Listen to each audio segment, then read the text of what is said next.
Okay, today we're going to show you how to reset your Roku remote. This fix is universal, working with all Roku models as well as Roku TVs. It's a really simple procedure, and I'm here to guide you through every step.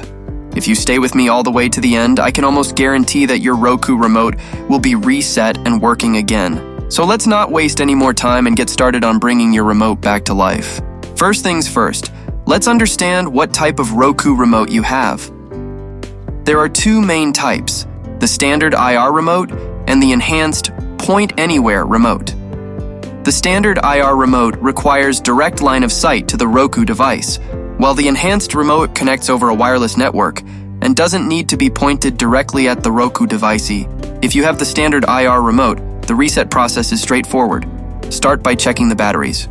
Weak or dead batteries are often the culprit. Replace them if necessary. Next, unplug your Roku device from the power source, wait about 5 seconds, and then plug it back in. Once your Roku device boots up, try using the remote again. For those with an enhanced remote, the process is slightly different. Begin by removing the batteries from your remote. Then, unplug your Roku device for about 5 seconds and plug it back in. Once the home screen is up, reinsert the batteries into your remote. If it doesn't automatically reconnect, locate the pairing button, usually found in the battery compartment, and hold it down for 3 to 5 seconds or until you see the pairing light flash. Follow any on-screen instructions to complete the pairing process. Still having trouble? Here are a few quick tips. Ensure there are no obstructions between your remote and the Roku device. If you have another Roku remote, try using it to determine if the issue is with the remote or the Roku device itself.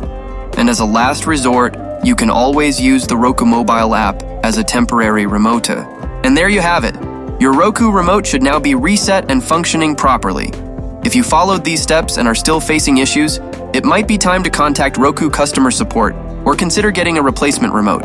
Don't forget to like, share, and subscribe for more helpful tech tips. Thanks for watching, and I'll see you in the next video.